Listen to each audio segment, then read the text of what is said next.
So hello, my name is Nicole and the Sanibel Sea School is a really special place. It's a place that kids can come and get dirty and get sandy and hold slimy things and not have to worry about anybody telling them no.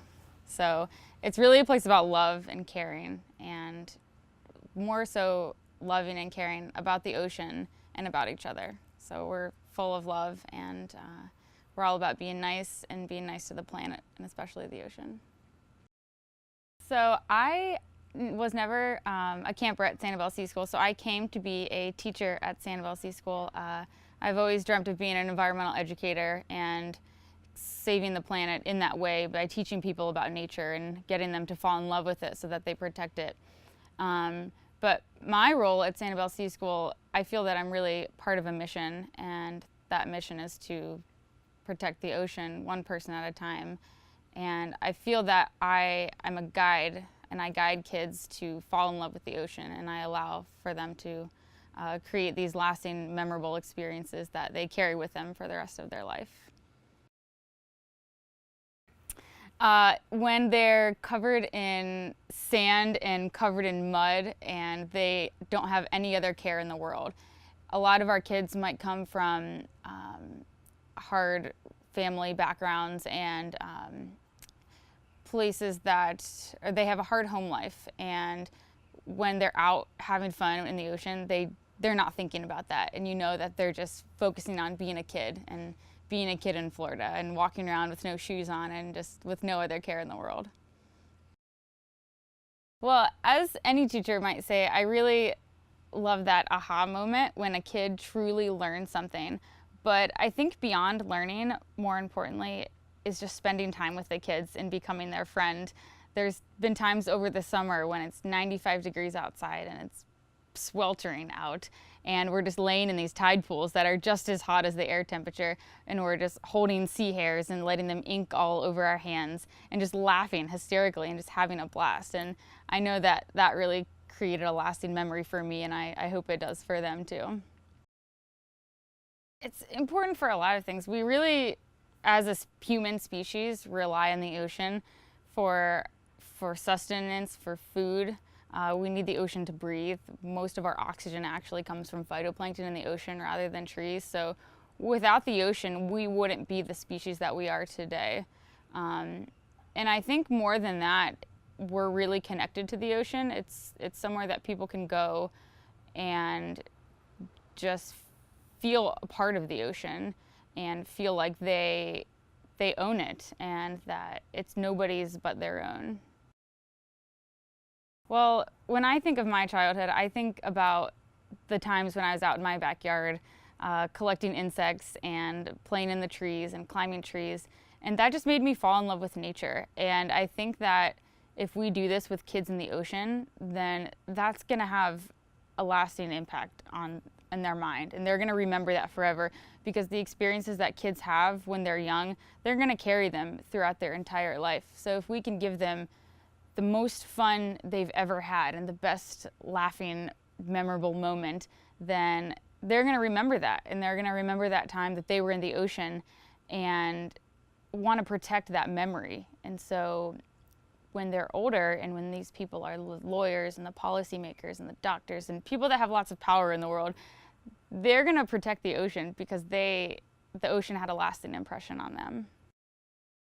We had this one young girl. She was 12 years old. Her name was Anna, and she came from a really broken home. She was raised in an orphanage for her entire life, only to be adopted by a woman who didn't take the best care of her and didn't love her as much as she should be loved. And she came to Sanibel Sea School when she was down staying with another family, and this girl was so smart. She had that twinkle in her eye when you knew that even though she's had a terrible childhood, that there was still something there that could be saved. And we worked with this girl so much and just let her have a childhood and let her be an island kid and walk around Sanibel and teaching her all of the marine fauna and marine flora and fauna. And she she fell in love with the island. I think she really,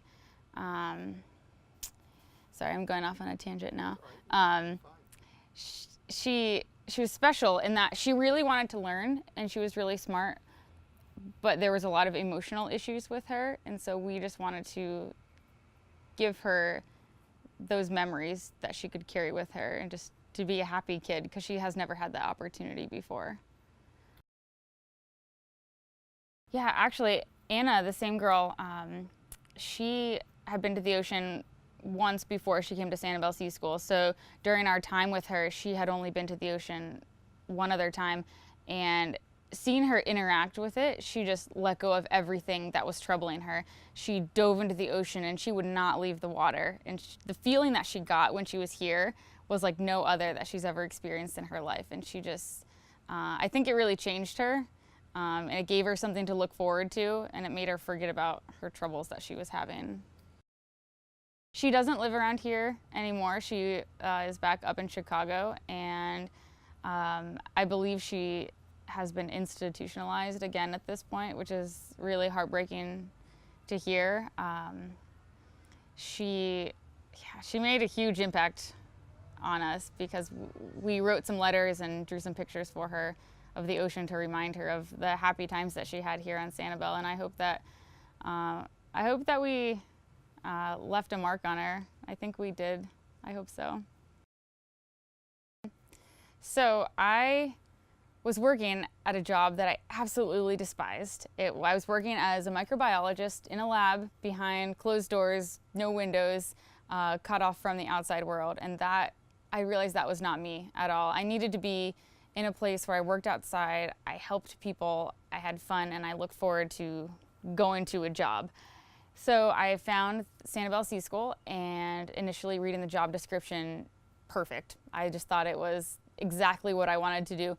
Almost too good to be true, because it was working with kids, teaching people about the ocean, and being out on the water and not having an office job, essentially. So I was like, yes, I'm going to apply. And I applied, and I was really nervous. Everything went through. I reread my resume over and over again after I applied, and looking for typos and things that I could have said better and written better. But I got the phone call from Bruce, and he wanted to talk to me for an interview. And I was just like, okay, it's just an interview, you know, I have to calm down and it's gonna be okay. So my interview, I was actually at my other job, which I went out to my car and I had my cell phone. I drive to the parking lot across the street. So he's interviewing me, I'm on my cell phone in my car.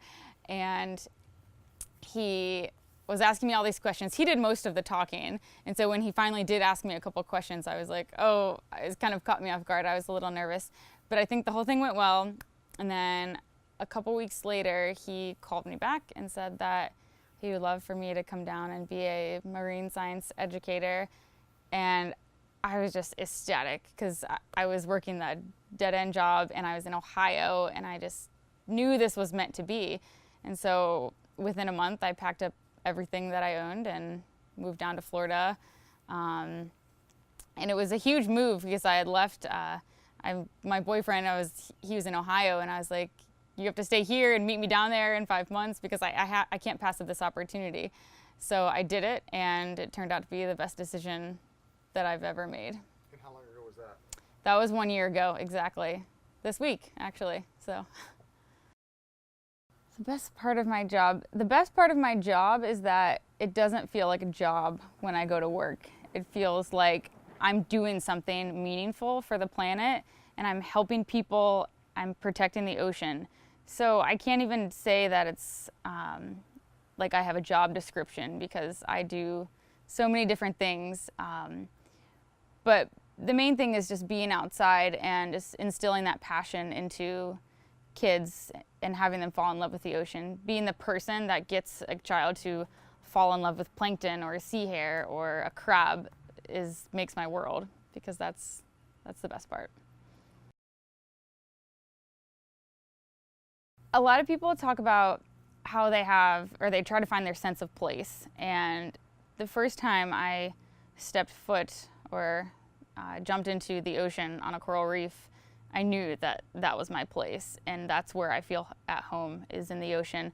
There's nothing like being 5 feet or 10 feet down, free diving into a coral reef and looking at the beauty around me. I just feel so comfortable, and it feels so right to be there, because I think that when you're in the ocean, you really feel part of the ocean. It's almost primal, like you're meant to be there. So no other place makes me feel like that but being in the water. It's an amazing thing. You can't really pinpoint the transformation. I think it's more of, what I really see is we do a lot of outreach programs with we call them our landlocked kids, because they're kids that live no further than 10 miles from the ocean, but these kids never get to go in the ocean. And so when we take them there once a month or every 2 weeks, it's like they're in a different world. They don't care about anything else except finding all of the sea creatures. And you can really tell that they care about every little thing that you see. Even though they never get to come to the ocean, they almost automatically have that respect for nature and respect for the creatures, and want to save it and want to protect it and want to be gentle with it. And these kids never come to the beach. So it's really an amazing thing to see that right before your eyes, almost instantaneously. Not like, as we mentioned before, it's important for us as a species, but as humanity, it's more of an emotional connection that we have. I think all of our oceans are there, or our oceans connect us with one another, and they connect us back with nature. So the ocean keeps us sane. It keeps me sane, at least, because going there, I feel so comfortable, and it reminds me of why I do what I do in protecting the environment in the ocean, because I love it so much, and I just want to pass that on to other people. And I think by doing that, I'm sharing the ocean, my knowledge of the ocean. I'm sharing my love for the ocean, and because the ocean does so many things for us, I think that in turn we have to give back to it, and then it will give back to us. Just as Sanibel Sea School, it's really impacted my life, and it's changed who I am. And I think we change kids. I think we teach them things and show them things that they've never seen before, so they have a greater appreciation for the world. But after they leave the doors of Sanibel Sea School, they realize that they're a larger part of something. Or maybe they don't realize it. And maybe they don't realize it until they're older, until they look back on those memories that they made at Sanibel Sea School and realize that they want to protect the ocean because they had such a fantastic time and they had such a blast with us. I think that they have a huge part of it, and they take a little bit of ownership for the ocean after they leave Sanibel Sea School. I think what's really impacted me is working with a lot of our landlocked kids that we go to over in Fort Myers. We work with a lot of people that in the neighborhoods, like less than half of the neighborhood is, at least 30% of the neighborhood is living in poverty, and they don't have access to the ocean, and they don't have access to Sanibel, even though it's so close. And going and taking these kids to the beach is just really special for me, because I get to introduce them to all of these things, and some things that they've never seen before. And just being able to do that, it's a really rewarding experience, because like I said before, these kids, when they're in the ocean, they don't have a care in the world, and they just care about what they're doing at that moment and living in the moment. And I think more importantly is giving these kids a true Florida experience. Like, they need to grow up being a Florida kid, and that's learning how to fish, learning learn all of the medicinal plants on the island, and learning how to tie knots and how to rig a fishing line. And they, without us, I don't think that they would have that opportunity. We don't spend a lot of time in the classroom, which is the best part. We get out there, we get dirty, we haul buckets of slimy fish around. We do things that kids would never get to do in school these days. Kids are have their heads in books learning to the tests that they take in school. We're giving them hands-on experiences. It's transformative education. It transforms who they are by having these experiences. I would be, thought about this a little bit, I would be a jellyfish, because there would be no better feeling in the world than to truly drift in the ocean and let the ocean carry you around, and you would just flow with the currents and flow with the waves. Because sometimes you float in the ocean, you float on your back. Well, you eventually have to make yourself stand up or fight the current. But if you were a jellyfish, you could truly drift and truly float for as long as you wanted to. We call those soul floats, and we put kids in life jackets, or we lay them on surfboards, and we just push them down the island and let them float. And we just tell kids to completely relax and let go. And I think during that exercise, kids can let go of everything else that they have going on, and they can truly be in that moment and just relax. Because kids, they're so stressed these days. They have tests and homework and school and basketball and practice and everything. In that moment, they have nothing else but to just relax. Ocean love is having respect for the ocean and enjoying every moment of it. Okay, I know the camera, I always look at it. Ocean love is having respect for the ocean and loving every moment of it, enjoying every aspect of the ocean. I think the ocean does help you find your soul. It helps you find something in yourself that you couldn't find anywhere else.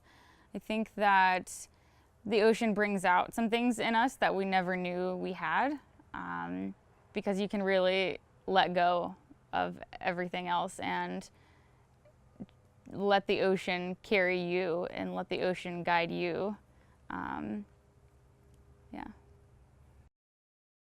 My biggest surprise is I'm usually a pretty shy and quiet person, but being in the middle of a circle full of 50 kids in the back building is my favorite place to be.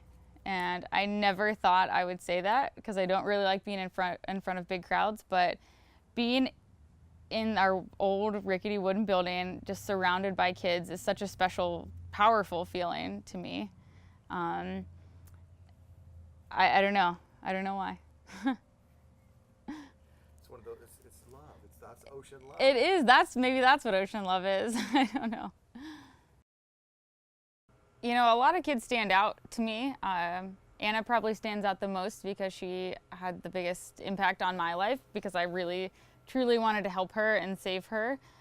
But every kid that comes through the door has some impact on me, no matter if it's very small or if it's in a larger way like Anna. But every kid that learns something is important to me. Every kid is important to me. But the ones that really, I can tell, take something home from the end of the day that changed them, I think is memorable to me. If they, like, what do you mean? Instead of going to school, could they just go to this school?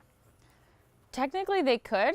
That's what we were doing with Anna a little bit, is we do a lot of homeschooling programs. So we developed a specific curriculum for her as she came, more of a science-based curriculum. So even though we were talking about specific marine creatures or things related to our island ecosystem, we kind of tried to hone in on a lot of the other science that was related to our topics. She got her math and reading elsewhere. So we do special homeschool programs. Since I've been here, we've had homeschoolers that come just for a couple days when they're on vacation. But in the spring, we do have another group, another homeschool group that's going to come for at least a week, but nobody that's come for as long as Anna was here. Okay. Well, no, I take that back. We did have a student in the spring that was here for a month, and she just came to random classes throughout the week. Do you have any textbooks here? We do have textbooks. Yeah, we have, in the small classroom, a ton of different sea creature related books in there, and some actual textbooks. One. Yeah, we're offering our regular day classes, and then we're doing our Arctic and Antarctic holiday camp. To when we say goodbye to the kids. Yeah. Sometimes it can be hard saying goodbye because sometimes the kids are actually in tears when they leave Sanibel C School when they know they're not going to come back for another year, and it's hard because you're going to miss those kids just as much as they're going to miss Sanibel C School. We've had kids that come for a couple weeks in the summer, and then at the end of it, we're just hugging them, and we're so sad because they're leaving for a year, which is really cool, though. That's probably one of the best parts about my job is seeing how they love their experience so much that they truly don't want to leave. We do our milk and cookies slideshow at the end of every summer camp week where we take all the photos that we took of the week and put together a slideshow for the parents to come watch so that they can see all of the experiences and all the activities that their kids had that week. An awesome experience. We took kids to Andros Island in the Bahamas last year, and we took them out to the tongue of the ocean, which is 6,000 feet deep, and it's pure blue water, and you can just free dive down where you don't know what's up and what's down. And seeing a lot of our teenagers free dive without any fear is just amazing because they've been in sea school since they've been 6 years old, and sea school has taught them how to free dive, and it's taught them how to be comfortable in the water. So it's so cool to see them do that. I think it really breaks down a lot of their fears that they have because we push kids to their limits, not scary limits. Well, it is kind of scary for them. We push them completely out of their comfort zone. So in doing that, I think it helps them in real life because if you are a kid that hasn't had a lot of those experiences, then you're going to get to adulthood and it's going to be really scary out there. So when we're off throwing people off of canoes into the water and taking them in 6,000 feet of water, it helps with their ocean skills, but I think it helps with their life skills and people skills because there's going to be experiences in their life that they are afraid of and they just have to jump off into the ocean. I think kids aren't going to be as afraid to try new things, whether it's with personal relationships or in their school life or work life. I think the things that we do make them a better person. I think it makes people humble in realizing that we're just really little people in a really big ocean world.